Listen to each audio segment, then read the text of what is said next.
सा नाच रहे थे, मम्मी क्या नाच रही थी? हाँ?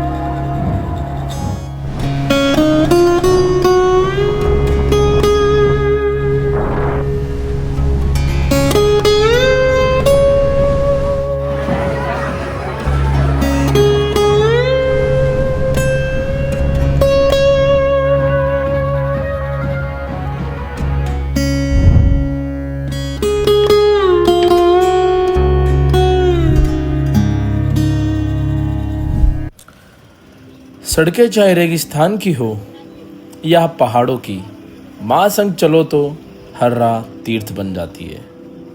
इसीलिए हम माँ के साथ द्वारकाधीश के दर्शन करने जा रहे हैं सुबह सुबह। जब भी भगवान श्री कृष्ण का नाम आता है, दिल अपने आप ही भक्ति में डूब जाता है। और अब हम दर्शन करने जा रहे हैं द्वारकाधीश श्री कृष्ण माधव। हम अनेक नाम सुने पुकारते हैं इस संसार में। चलो अब दर्शन करते हैं। मंदिर में फ़ोन अलाउड नहीं है और हम मंदिर के गेट पर खड़े हैं अंदर जाने के लिए। श्री द्वारकाधीश के दर्शन लगातार हमने 2 घंटे तक किए। मन नहीं कर रहा था यहाँ से बाहर निकलने के लिए, पर हमें आगे भी निकलना है नागेश्वर ज्योतिर्लिंग के लिए। हम मन दर्शन करके तृप्त हो गया, मन मोह हो गया, जैसे कि जीवन भर की सारी सुख शांति मिल गया हो, ऐसा सुख प्राप्त हुआ द्वारकाधीश के दर्शन करके। द्वारकाधीश प्रभु की मूर्त भक्तों के मन में बसती है जैसे साक्षात सत्य है। यहाँ हर संग की ध्वनि में कृष्ण है, हर लहराती हवा में माधव की महक है। जो द्वारकाधीश का हो गया वही संसार की हर पीड़ा से मुक्त हो गया। कि द्वारका की नगरी में जो पहुँच जाए वो पाता है प्रभु कृष्ण का असीम स्नेह और प्रेम। तो चलो मैं आपके लिए द्वारकाधीश भगवान श्री कृष्ण की द्वारका की स्टोरी सुनाता हूँ। मथुरा को अत्याचार से मुक्त कराने के बाद जब जरासंध ने बार बार आक्रमण किया तो अपने भक्तों की रक्षा के लिए भगवान श्री कृष्ण ने समुद्र से भूमि मांगी। समुद्र ने रास्ता दिया और वही बनी सोने जैसी महलों से सजी द्वारका नगरी। यही द्वारका आगे चलकर द्वारकाधीश भगवान श्री कृष्ण का धाम बनी, जहाँ से उन्होंने गीता का उपदेश देकर संपूर्ण मानवता का मार्गदर्शन किया। आज भी द्वारका का हर पत्थर गवाही देता है कि जब भक्त संकट में हो तो द्वारकाधीश अवश्य उसकी रक्षा करते हैं।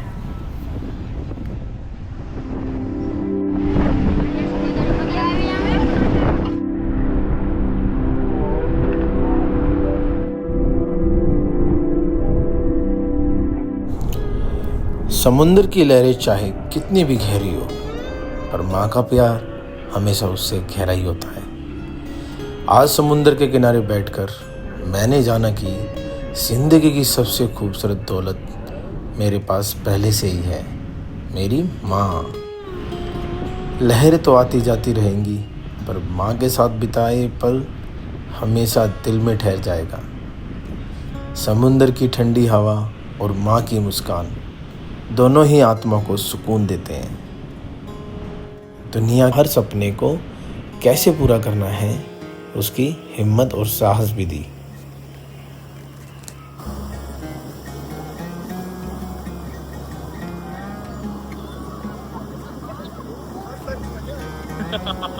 मम्मी लहरों से डरती हुई।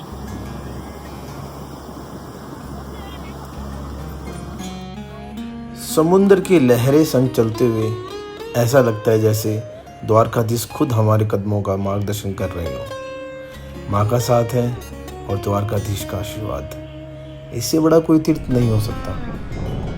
जब माँ की मुस्कान और कृष्ण का नाम हो, वही जीवन का हर सफ़र पवित्र हो जाता है। और इसी के साथ द्वारकाधीश से विदाई लेने का समय आ गया है। अब होटल जाते हैं और चेकआउट करते हैं और सीधा चलते हैं श्री नागेश्वर महादेव ज्योतिर्लिंग। जाने का तो मन बिल्कुल भी नहीं था द्वारकाधीश से, पर क्या करें, आगे महादेव से भी तो मिलना था ना। श्री नागेश्वर महादेव ज्योतिर्लिंग पर 17 किलोमीटर की दूरी तय कर हम पहुंचने वाले हैं नागेश्वर ज्योतिर्लिंग। और फाइनली हम पहुंच गए हैं अपनी माँ के साथ श्री नागेश्वर महादेव ज्योतिर्लिंग पर। नागेश्वर ज्योतिर्लिंग का इतिहास और कथा कुछ इस तरह है। नागेश्वर ज्योतिर्लिंग 12 ज्योतिर्लिंग में से एक है। यह गुजरात के द्वारका और बेट द्वारका के बीच स्थित है। इसे दारुकावन भी कहा जाता है। पुराणों के अनुसार एक बार दर्शन नाम का एक महान शिव भक्त समुद्र के किनारे यात्रा कर रहा था। यहाँ अचानक समुद्री डाकुओं ने उस पर हमला किया और उसे बंदी बना लिया।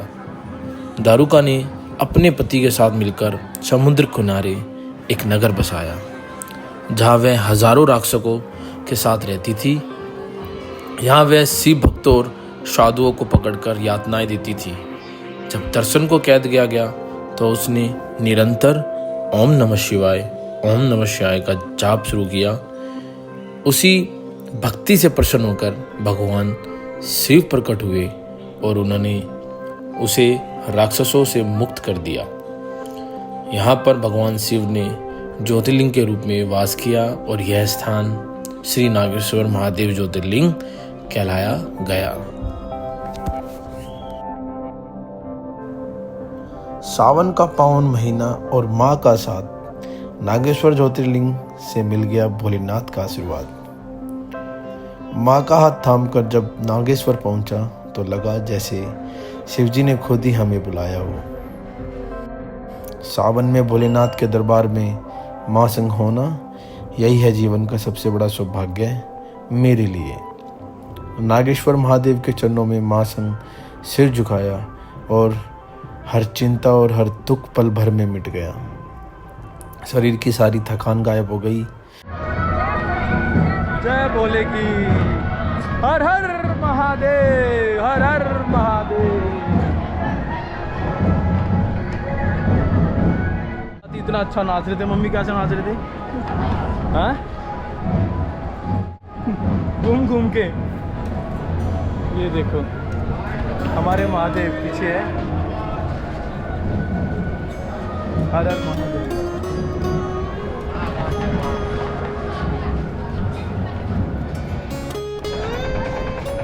मैम इधर से स्टार्ट है। नागेश्वर फर्स्ट है, जहाँ भी हम खड़े हैं। नागेश्वर, कमलनाथ, भीमा शंकर, फिर नीचे उस तरफ है। फिर मिलते हैं हम अपने अगले सफ़र में नागेश्वर से सौराष्ट्र सोमनाथ मंदिर के दर्शन के लिए। टिल देन आप भी खुश रहिए और आप खुश रहिए, मस्त रहिए, स्वस्थ रहिए और मुस्कुराते रहिए। Bye bye.